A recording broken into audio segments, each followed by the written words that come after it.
Welcome to Your OC Sucks, the weekly podcast where we review and critique the best and the worst fan-created original characters from the My Little Pony fandom. This show is unscripted and unfiltered, so moderate language will be used. As well, this show can be a little heavy on the critique at times. That being said, if you're easily offended, don't watch. If not, feel free to join us for this week's show.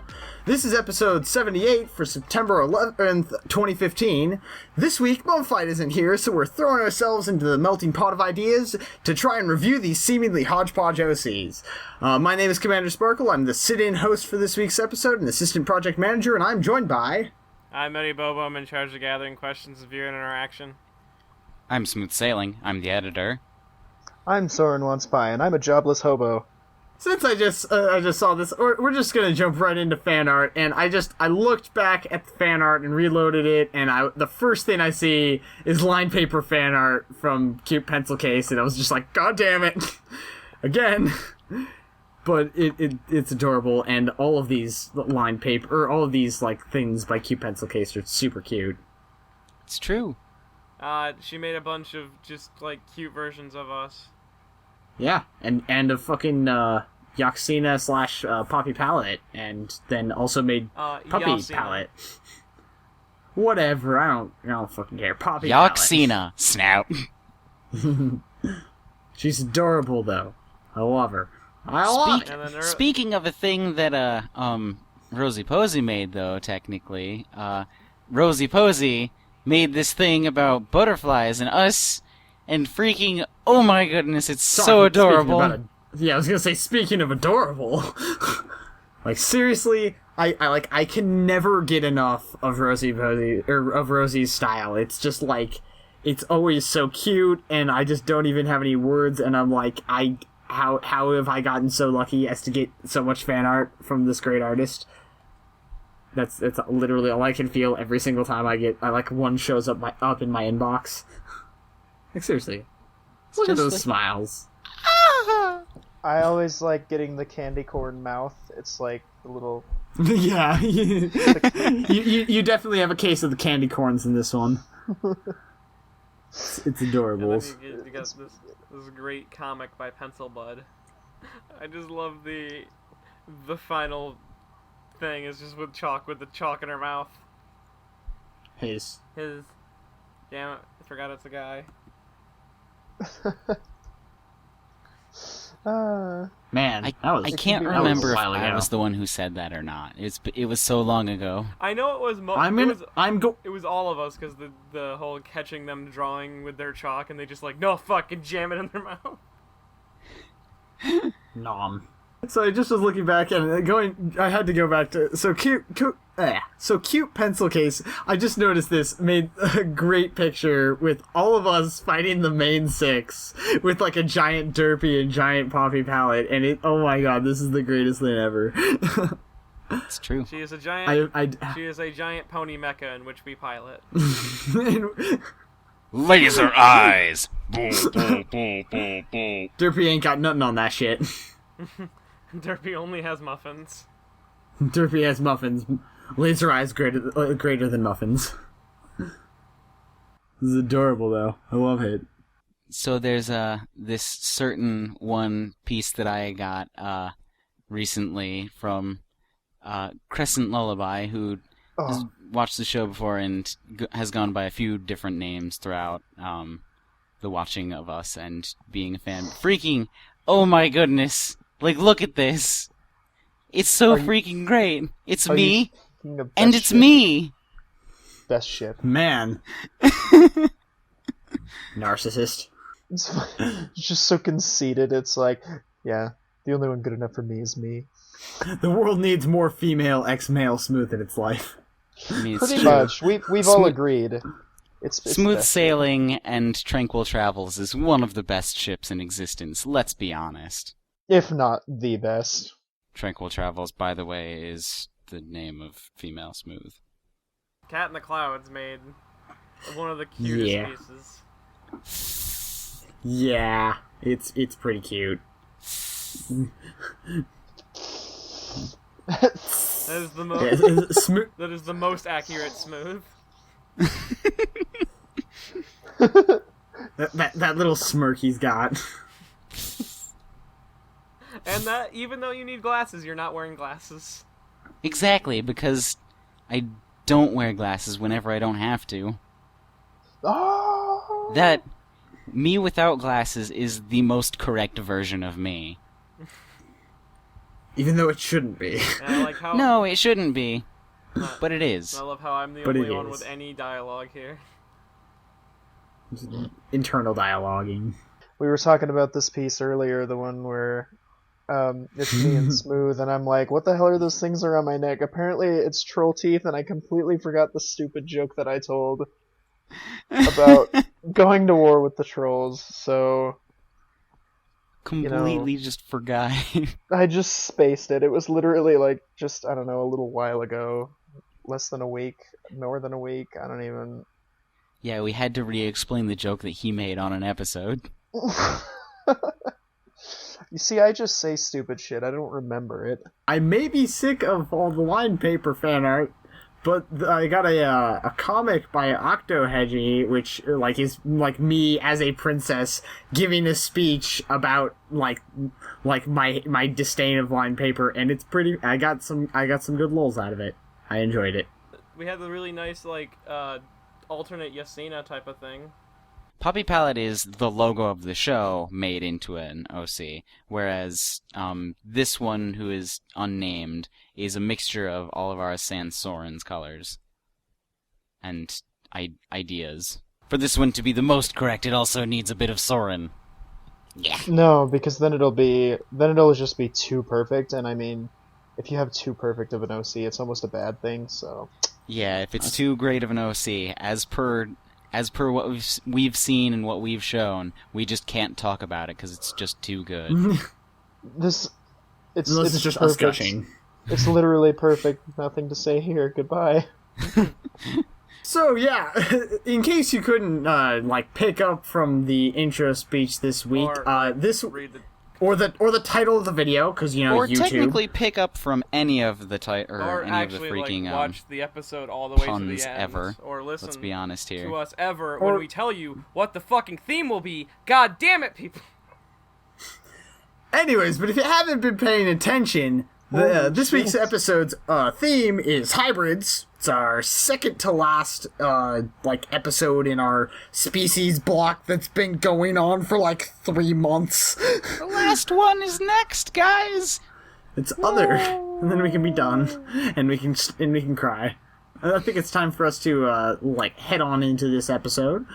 So I guess should I just roll the dice or die? Yeah, of course. Okay. Huh? Of course, and let's just recap here real quick. Commander is 1, Medi is 2, Smooth is 3, and Soren is 4. Cool. Ha! I'm Come the on, oldest. baby. That means I win. Fuck. Well, guess I'm going first. Ha! Roll Such the 1. suck, loser.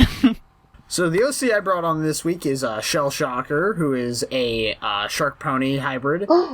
He lives in Honolulu, Hawaii. And is a surfer dude, bro. Whoa! Anyways, but yeah, no, he's a marine biologist who he mostly studies sea turtles, but he does have some knowledge about other types of marine life. His likes are marine life, swimming, playing the ukulele, typical Hawaii or Hawaii, surfing. So he is a bit of a surfer dude. Oh, He's not freaking come on. Fucking... But it's not Perpetuating stereotypes. It's not our fault. It's yours. So pretty much growing up, Shell Shocker, he would go to the beach all the time with his father, who was also a marine biologist, following in footsteps there. And he would just go out on his surfboard to observe migration patterns of sea turtles. And then then at the facility his dad worked at, there was this one turtle named Nemo. That had been raised in captivity and was closely studied and observed and stuff like that, and they decided they were going to document it migrating, and and so Shell Shocker got to observe his father and other scientists doing their thing, being marine biologists, and sort of just tagged along as they went out on this journey, and as time passed, As time passed and like the migration was documented, he like became increasingly more and more fascinated by like the journey and the intricacies and all that stuff, and like getting to actually help with all of it. And this is the one part that that I, like the way it's described, I'm not 100% like sure, because it says that like then he, like that was when he got his cutie mark.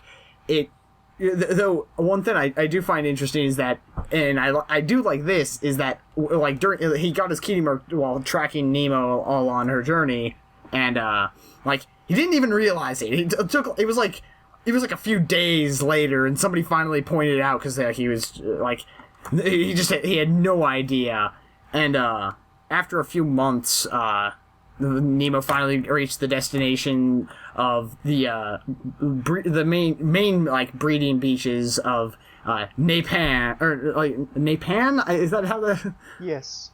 But yeah, and then like time went on after Nemo had laid her eggs, and they kept following her on her migration journey. And then when they got back to the facility, like after like a few weeks and stuff like that, there was a letter for Shell Shocker, and it was because there was a letter for Shell Shocker that had come from Nepan, however it's pronounced, and he opened it up and read it, and I'll just sort of breeze through this. It was a letter actually from Jasmine Blossom, who is a zoologist who specifies in entomology, which, for those who don't know, is the study of bugs, and who like sort of had like noticed the sea turtle and stuff, and like was paying attention to it, but didn't want to disturb it because the eggs. But noticed the tracker on it, and like she decided to write this letter so that she could actually like learn more about like sea turtles and stuff from them. And then they began exchanging letters back and forth, and Pen pals. Became sort of a pen pal thing where they discuss where they lived, hobbies, and different things like that. Now they're best friends, and that is the bio is still a work in progress, and I'm sorry for totally butchering a lot of the things, but yeah, thoughts on things and stuff. It seems like most of the things related to water or stuff like that we keep on being surfer things, and we're just like, bro. Well, I mean, one of the most generic things for water-related activities is surfing. Can I just say that I just love that every single time? Like, non-ironically, I love it. Like when we do the dude bro thing? Yeah. Specifically when me and Mummified just take a character who has nothing to do with that and just change him into that. Man, I feel like this character should have sunglasses and, like, a skateboard. Yes, like all of the others you keep on saying should have sunglasses and a skateboard. Honestly, all these characters... It's basically not even in the character, except for one of the likes is surfing, but man, I like this character so much more just because that's there. Is that shallow? Shallow water! Don't go surfing there. Yeah, that's actually really bad. You might crush the turtle eggs. But actually, funny thing is, like, sometimes, we get, like, huge character sheets, and, like, this was actually pretty relatively well-sized. So instead of maybe adding to the character sheet, maybe it's time to finally expand on the character and write a story about them, because you don't really need to... summarize them too much. Yeah. Because at that point, you're basically just summarizing what you could just write a story about. Yeah, honestly, I don't know if this has been talked about yet, probably, but, you know. Whenever I see an OC with this huge, just long-ass bio, I don't even want to look at it because I'm just so lazy. This one's pretty good-sized. If you have something good-sized... I feel like, because one of the few problems I have with this character is, like, with how he got his cutie mark. I mean, because he got it when he, like, actually decided to, like, really help his father with the tracking of Nemo. Though, my problem with that is that, like, what did he actually do? Like, you usually have to, like, do something to get a cutie mark. And I do, like, maybe it was him realizing it, but I just want, like, a better idea of what gave him that epiphany, because with, like, cutie marks, it's an epiphany that changes your life, and I just, it just happened. It happened very passively while reading this. Yeah, I agree. Passive, I'm not a big fan of. I really like this character's design. I really love the color palette and like those green eyes. They just pop really well. I like the stripe of color on the top. It looks really cool. Down the back of the neck anyway. I'm not sure how I feel about it coming up over the ears and like a full. It looks like a hood, but the stripe of color on the top Reminds me is of a nice. tiger shark. It's nice. The shark part of it is simple enough because it's like they have the tail and then they add the like striped like things to like sort of accentuate it a little bit more of like, hey, this is not a normal pony. Like, guys, it's really not. But it's not so much that like it's jarring or feels too forced, even though it's a very strange thing. I mean, we've seen it before, but it's still a very strange thing. But I think it's well done, and the mane is simple enough, and I like it. Lick it. But I like the color palette as well. It's very analogous, and then the eyes are not blue, so they pop in comparison to everyone else. They don't pop, obviously, because green doesn't really pop on blue, but I think that in comparison to all of the other colors, it does pop. I think that that green pops pretty well, especially for how close green and blue are on the color spectrum. I think that it pops a good amount. It doesn't really pop for me. I don't know. But Maybe it's just me. It does enough. One thing I just had the thought. So is the difference in color? Is that just actually the pony? Because I think it is, because that's just being like as That's a shark. kind of weird. If that's actually the pony, that's kind of weird, and I don't like that. Yeah, Wait, I what? hope it's more of shading. I hope But it's more shading. I don't like how it's shaded either. You guys just weren't listening to me when I talked about it the first time. I guess I just misconstrued it. But yeah, I don't think it's shading because look at all the other shading they've done. Oh yeah, they have, haven't they? Mm-hmm. Yeah. It's a separate color. But anyway, I like it. Overall, I really like the OC. I want to know what the cutie mark is, because I mean, there's just nothing. I would be interested to see what that is, and I mean, there's like overall, I wouldn't really mess too much with this except for just stuff with the cutie mark. Honestly, I mean, if you want to mess with the aesthetics, that's up to you. But overall, pretty good. So moving on to the next OC, rolled a 2. Yay! So We're that gonna go in means order Betty. this week. We're gonna go in order this week, aren't we? It's a Spray Can by Sapphire Canvas. Spray Can is a hybrid of a pony and a ram. He has a rough exterior but have a soft interior, meaning he's like hard on the outside, but he's like a nice guy on the inside. He loves to goof around with every pony, and he's loyal and very honest. And at the moment, this character actually has like a wife and shit, and so he actually has like a fully developed life and stuff. He lived in Philadelphia, got into some trouble, as you can say it, and his mom told him that he was gonna go live with his auntie and uncle in Belmare. Oh my god, stop. Anyways, he learned to tag and spray paint. If you don't know, it's graffiti. He got very into graffiti.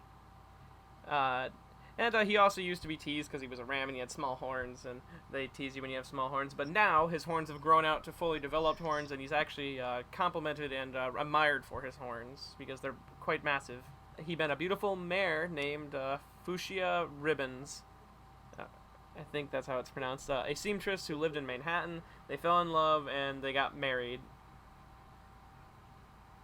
Okay, so that's most of his backstory, and now his cutie mark story is, since he was teased for being young, he wanted to find something, or teased for having small horns when he was young, he wanted to find something to do with his life. So one day he stumbled upon a bunch of graffiti on the wall, and he was like, oh, this is amazing.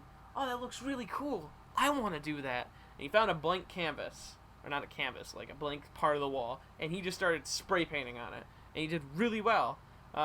Then he noticed after he was done, and it was a really well done piece, that he had pulled in a crowd. a huge crowd who was standing behind him admiring his work, and he felt so proud of himself, and at that moment, he knew it was meant to be. He also got a cutie mark, so that was also fate just telling him, yeah, this is the thing. This is the thing you're good at. Yeah, this is what I need to do. Stares at Butt for a while. Come on, I got places to be. And it's just like, oh yeah, sorry, this is your destiny. Oh yeah, by the way. So yeah, that's most of his character. I feel like it's very well done. I feel like he is a unique species to the universe of My Little Pony, but it's not too heavily like oh man, he's very different. This is the reason he's different. He's made fun of for this reason. No, I feel like I like the actual reason why he got made fun of, because he had small horns. It's like he was actually part of the normal culture. He wasn't just an outcast just because it's a hybrid episode of Euroc Sucks. Jeez, guys, come on. Yeah, it's true. I like that. That was nice. And then I like how his horns developed over time. And I like how that does play into ram culture, I believe. Culture, nature, I don't know what the word is. I just know that rams with bigger horns usually win more fights. Even though I don't think he's fighting anyone. They also hit each other on the heads. It's brutal. Anyways, what do you guys think? I like it so far. I mean, it's interesting, like pretty well thought out and developed. Yeah, I feel this is really, really well written. He finds thing like do with spray can paint, and he starts doing it, and people admire him for it.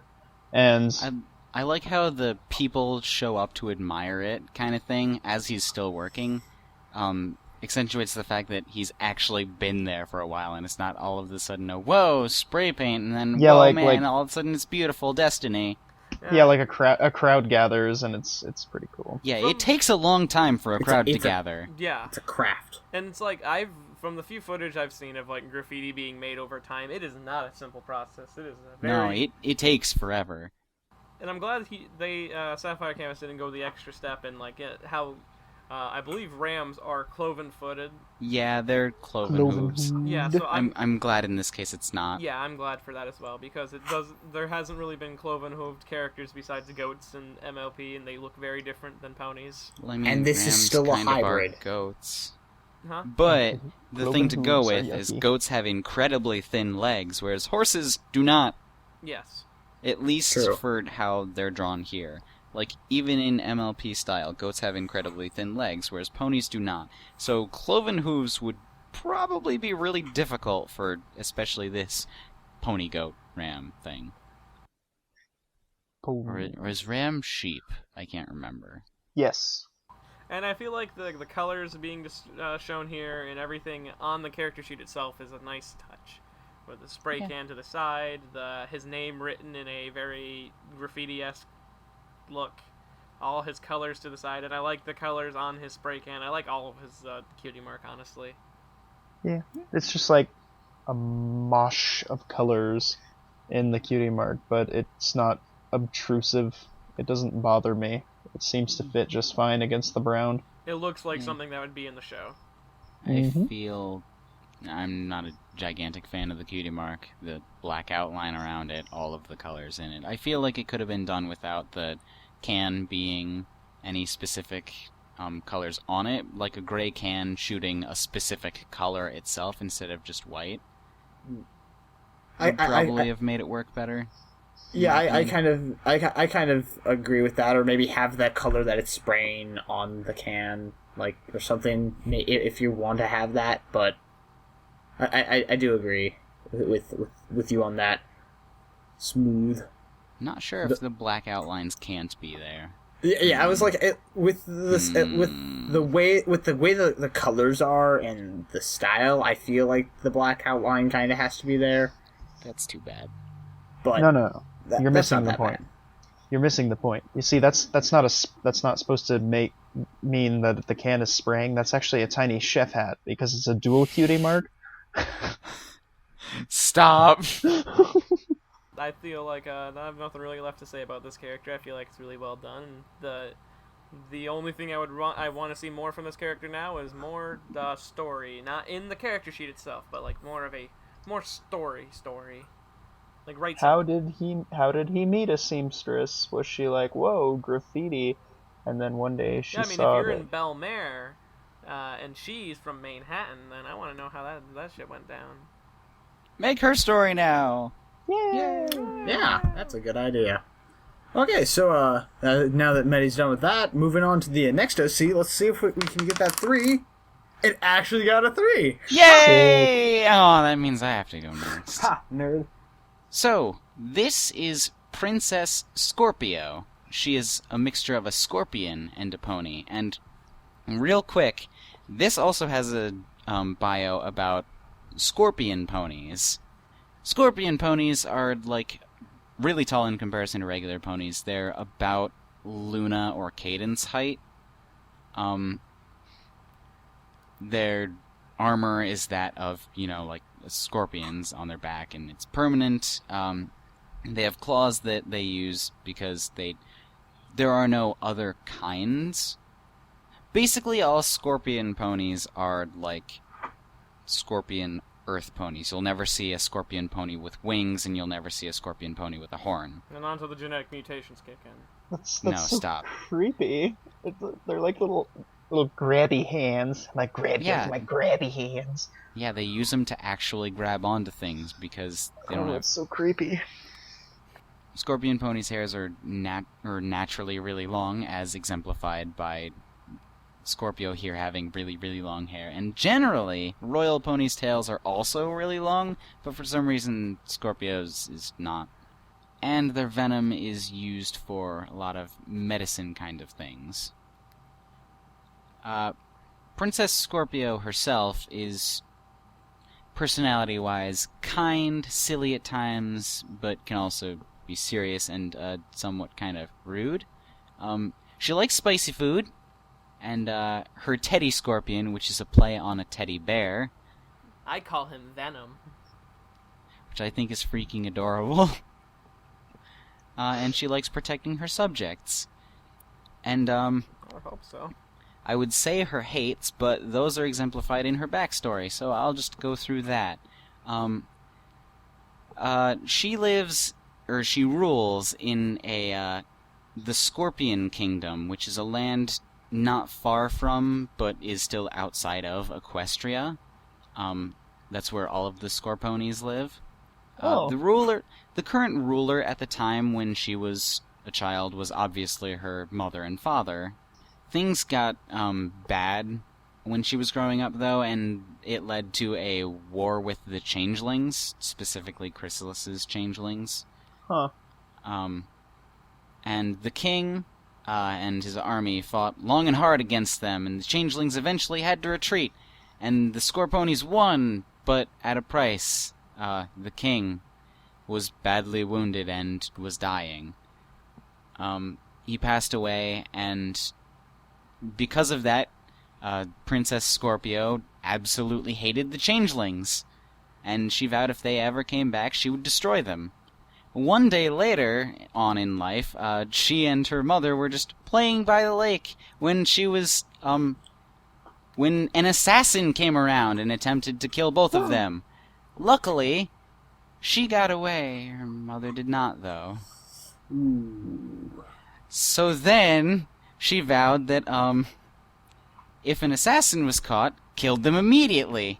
New rule of the kingdom. Oh. Am I, like, next in line, then? Oh. She was then taken in by her great-great-great-grandfather, and honestly, the only thing that confuses me about this character is that he's, for one thing, 3 greats, grandfather, still alive, Yeah. and for another thing, not ruling? She's next in line to rule while her great-great-great-grandfather is still alive and kicking. Being all like, hey, I'm incredibly old, and for some reason I wasn't on the throne anymore, but for some reason I'm now also he's on not the dead. throne again. Maybe he got exiled or something? Later, when she got older, her great-great-great-grandfather passed away. So then she was the only one in line left for the throne. So she became ruler. New law of assassin was caught and killed him immediately. New rule of changelings must die. Jesus. And she Man, still you considers... must love this OC Smooth. That part's really difficult for me. And she considers herself a princess because she can only be called a queen once she's married, and she's not, so she's still a princess. Mm. And she protects the kingdom and vows to rule it fairly with all her might. Her hates are changelings, Huh? very disrespectful ponies, unless they have a reason, and assassins. And she got her cutie mark when her great-great-great-grandfather got ill at one point. She made a medicine out of her venom, and it worked. Not for very long, but it worked, and she got her cutie mark. And she now uses that venom to make more medicine while still ruling. Aesthetically, I like it and I don't. The colors make sense for scorpions, but, like, it makes perfect sense because that's what color scorpions are, but, like, it's way too dark for pony stuff. It's very dark. It scares and confuses me. I don't like the claws on the front. It scares the shit out of me because I it's like the creepy. claws. They're so creepy. I like the claws and the tail and the armor, and I the- love the design. I just don't know how to feel about the freaking coat color. I like the color of the tail a lot more. Why can't the rest of it be the color of the tail? Yeah, the tail and the coat are usually the same, aren't they? For Well, then- scorpions, I mean, at least, not because they don't have coat, a coat, quote they just have unquote. a carapace. Yeah, it's as far as I know. I mean, if there's anything that would be a different color, it would be like the tip of the tail. Yeah, I'm glad that's not different colored, honestly. Yeah, I really like the blues. I would not fuck with the blues at all. And speaking of the cutie mark, I also wanted to say that regardless of my feelings of whether or not the cutie mark is shoehorned in or whatever you guys want to fucking debate about, I like the design of the cutie mark. It's simple, and I like how they use the blue of the sort of vial thing as its own outline for the glass to have and have the liquid in there. I think that was very a smart way to show that this is a full actual glass without having to add extra colors or outlines or anything like that. And I just like it. The top is like a little bit wide. Yeah, I mean, like, Seems- design-wise, it's okay. I like it. But yeah, other than that, I dig it. Overall, I really like the backstory and stuff about this OC. I hate changelings, though. Changelings are cool. Sometimes. I feel like I have... there are things that I usually don't like about aesthetic things for this OC, but they make sense, and I feel like they shouldn't be changed, but I want to change them, but they shouldn't be changed. And I honestly don't know about... I like it. So, that wraps up Smooth's OC, so we're going to move on to the next OC. I'm just going to roll the die just to see if it'll actually do it, but regardless, we're moving on to Soren. Nope, didn't do it. Son of a bitch, die, you betrayed No, you me. gotta keep on going until it's someone new, don't you know? Okay, yeah, I'll do it. I'll do it, guys. It really just... So guys, this is Zihi by Shadow Web 101. It's a Zebregasus. The parents are Mibra and Dustkicker. So well it's a wonder which hybrid. one of those is the zebra. Dustkicker, yeah. obviously. Definitely. You know how Zecora kicks at dust or dirt. Zihi can act aggressive, kindly, and shy. When she's alone, she feels lonely, but when she's around other ponies, she feels intimidated. She likes to meet new friends, even if she doesn't act like it, and loves to spend time with her old friends. She enjoys, I'm going to say, participating in the roller derby instead of playing in, because that sounds weird to me. Yeah. And her nickname is the Ripper Tripper. She was born in Cloudsdale, but when she was growing up, she was being bullied because she's a hybrid, and you know, kids, when you're different, they're mean. And this caused Zihi to become really aggressive and try to fight back against the bullies. Well, I mean that does make sense because that's apparently how you thrive in Cloudsdale, because it's just as jerkish, but in a completely different way than Canterlot. So Yep. becoming aggressive in Cloudsdale is nothing new, and honestly makes perfect sense. Cloudsdale is for athletes. Athletes are douchebags. aggressive. So her father, Mibra, was a traveling health scientist, and he was traveling far and wide to research diseases and ailments. See, he was always saddened by his absence, but she always looked up to him anyway. When she was in her teenage years, her mother, Dustkicker, became ill. So she comforted her the best way she could, and the doctors were like, "Yeah, we're useless. Nothing you can do. Your mom's gonna die." And she's like, nah, that ain't me. And she made this red liquid from plants and shrubs. It was like a potion, but it had to be injected into the bloodstream. She prayed to Celestia, and she gave her mother the antidote. And Dustkicker got better. And Zehe got her cutie mark for making medicine and shit. And she moved to Canterlot when she grew up to work in a hospital. And she becomes well known in the hospital scene, and people are like, "Hey, you should become a doctor," and she's like, "Nah." And I'm like, "What?" That doesn't make any sense. That's the one part that confuses me about this. But I do like, one of the best things about this, in my opinion, is the cutie mark representation. Ugh. The cutie mark story, or explanation. That's the one.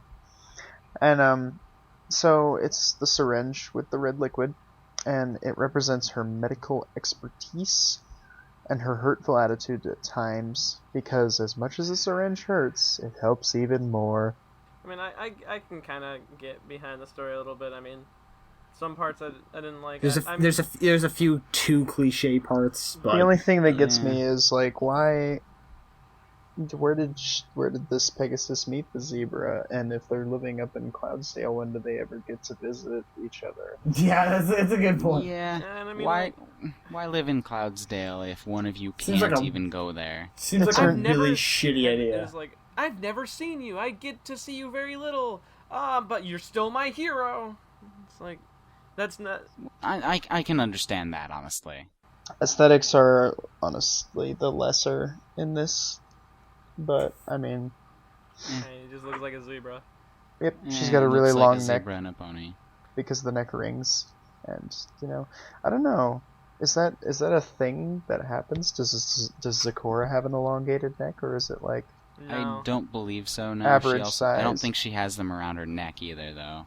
Oh, she has them around her, that's right. Though it doesn't look like there's enough there to actually elongate the neck that much. True. Even though I don't like the story of the cutie mark and what it represents, I don't mind what it looks like here. It's fine. But the cutie mark is the best part. So, I mean, the design of the cutie mark is fine. Yeah. It doesn't do anything horribly wrong. Yeah. I feel like having a bit of hair that would go over your eyes would probably be incredibly detrimental to Cloudsdale society. Having to be an athlete, and by athlete I mean flying very fast, because that's basically all Cloudsdale has. But, keeping hair out of your face would probably help. Especially being in medicine. Well, it seems like you're... being in medicine, that would also help. I went to the football college to learn how to be a doctor in medicine. Welcome to Cloudsdale. Welcome to Also, she never actually became a doctor, so... Yeah, but that's the one part that gets me, is like, working in a hospital, but you weren't a doc, so was she a nurse? I'm concerned. Does she just make the potions and is like, "Hey, you want to buy some potions? They really do the job." You have a real talent in medicine. Want to come become a doctor and make lots of money? Nah. But yeah. Oh, okay. I like how the neck rings are actually doing what they do, stretch the neck. But I mean, there aren't enough. There aren't enough. Honestly, because to actually stretch the neck, you need a lot of them, and it takes There has to be basically actually, like, a force. basically since you were born, to how old you are now, a new ring gets put on like every year. And also, why do that? Because that's just like a really good way to have your neck be really weak. But anyway, Nah, Because Well, they don't culture- come off Because because they're culture. attached to you for like all eternity now. aesthetics will obviously probably evolve along with the artist as they take time, but it's not terrible. And I mean, the story could use a little bit, like not becoming a doctor even though working in a hospital, and that didn't make sense, but Or at least explaining that situation more. yeah. So And we like, understand maybe why she didn't want to become a doctor. That could be interesting. yeah.